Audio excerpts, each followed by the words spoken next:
Indonesia dikenal sebagai negara agraris dengan sektor pertanian yang menjadi tulang punggung pangan nasional. Sektor ini mengepung luas lahan sawah 7,1 juta hektar dan menyumbang 14% PDB pertanian, menjadikan Indonesia salah satu produsen beras terbesar di dunia. Namun, di balik potensi besar ini, para petani masih menghadapi tantangan serius yang mengancam produktivitas dan kesejahteraan mereka. Salah satu wilayah yang masih bergantung pada sektor pertanian adalah Jatinangor, Kabupaten Sumedang, Jawa Barat. Sebenarnya kalau di kawasan Jatinangor sendiri ini kan masih banyak pesawahan, lalu juga banyak dikelilingi gunung. Namun Jatinangor ini sudah mulai beralih ke modern dengan adanya 4 kampus di Jatinangor, lalu juga ada beberapa gedung-gedung tinggi, kawasan mal, dan kawasan ramai lainnya. Jatinangor yang tadinya memang dengan populasi burung hantu yang banyak, itu jadi berkurang, tempat berlindungnya itu ikut hilang.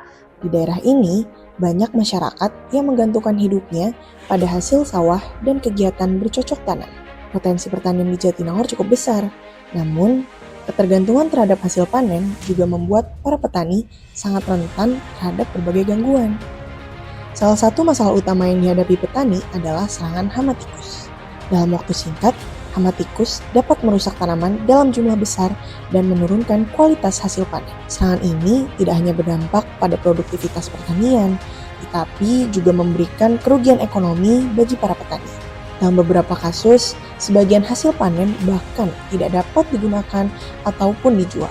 Awalnya itu hanya sebuah asumsi dari kami mahasiswa yang mendapatkan informasi-informasi dari internet, jurnal-jurnal, dan juga penelitian-penelitian gitu ya.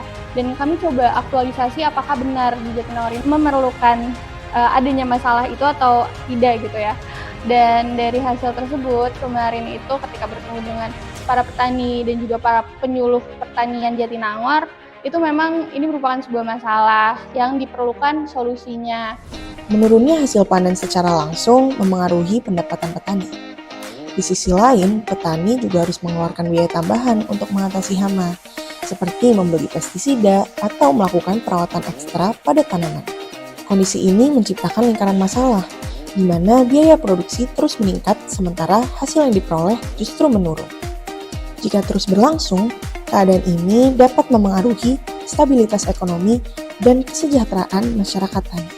Untuk mengatasi serangan hama, banyak petani menggunakan pestisida sebagai solusi utama. Penggunaan pestisida memang mampu mengurangi jumlah hama dalam waktu cepat. Namun, penggunaan jangka panjang dapat memberikan dampak negatif terhadap lingkungan, kesehatan, dan keseimbangan ekosistem sawah. Selain itu, efektivitas pestisida juga tidak selalu bertahan dalam jangka panjang. Karena itu, dibutuhkan solusi alternatif yang lebih aman, alami, dan berkelanjutan. Salah satu solusi alternatif yang dapat digunakan adalah rumah burung hantu atau rubuha. Burung hantu merupakan predator alami tikus yang berperan penting dalam membantu mengendalikan populasi hama di area persawahan. Melalui pemasangan rubuha, burung hantu diharapkan dapat hidup dan berkembang di sekitar area pertanian sehingga membantu petani mengurangi serangan hama secara alami. Dibandingkan penggunaan pestisida secara terus-menerus, pendekatan ini lebih ramah lingkungan dan mendukung keberlanjutan ekosistem pertanian. Solusi ini juga menjadi bentuk pemanfaatan keseimbangan alam dalam membantu menjaga produktivitas pertanian masyarakat. Difokuskan dibantu di Rubuha ini tentunya petani, para petani dan buruh tani di sekitar Jatinangor. Karena mereka adalah orang pertama yang terkena dampak dari hama. Namun di luar dari itu juga sebenarnya kami membantu perekonomian sekitar dengan meningkatkan lagi pendapatan mereka karena kerugian hama yang ada. Selain itu juga sebenarnya kami juga membantu lingkungan sekitar dengan kembali menguatkan sistem alami predator. Melalui proyek ini, kami mencoba menghadirkan solusi sederhana yang dapat memberikan dampak nyata bagi lingkungan pertanian masyarakat. Proses pelaksanaan dilakukan melalui berbagai tahapan, mulai dari observasi lapangan, perancangan rubuha, hingga pemasangan langsung di area persawahan.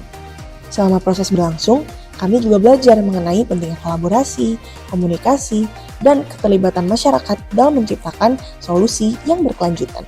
Proyek ini bukan hanya tentang membangun sebuah rumah burung hantu, tetapi juga tentang membangun kepedulian terhadap permasalahan di sekitar kita. Biasanya pakai itu hand sprayer disemprot gitu pakai inseksida semacam dadu itu yang Oh, yang dimakan. pembunuh ya yang Oh, makan. iya. Pernah pemasangan kayak Oh. lebuha gini. Oh gitu. Cuman udah 2 tahun gak di itu ya ambruk. Oh, Belum ada iya. pemasangan lagi ya. Berarti nggak kuat ya? Iya. mesinnya. Ya lumayan menanggulangi lah karena di samping itu saya juga pernah lihat kayak hinggap di tiang listrik gitu ya, kalau ada semacam gini kan bisa hinggap di Iya, sini gitu ya. benar. Permasalahan pertanian bukanlah hal yang dapat diselesaikan secara instan. Namun, melalui langkah kecil dan solusi yang selaras dengan alam, perubahan besar tetap dapat dimulai.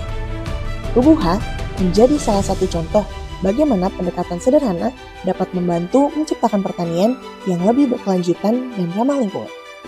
Harapannya, kesadaran untuk menjaga keseimbangan alam dapat terus tumbuh demi masa depan pertanian yang lebih baik. Harapannya tuh proyek kami ini menjadi inisiasi awal masyarakat untuk mengenal mengenai predator ini, predator alami dan optimalisasiannya. Lalu juga dengan adanya Rubuha yang kami instalasi menjadi tempat untuk banyaknya burung hantu yang berkeliaran di sekitaran Jatinangor, khususnya Desa Citerus. Dan kedepannya harapannya mungkin bisa jadi inspirasi juga dan bisa dikembangkan ke skala yang lebih besar.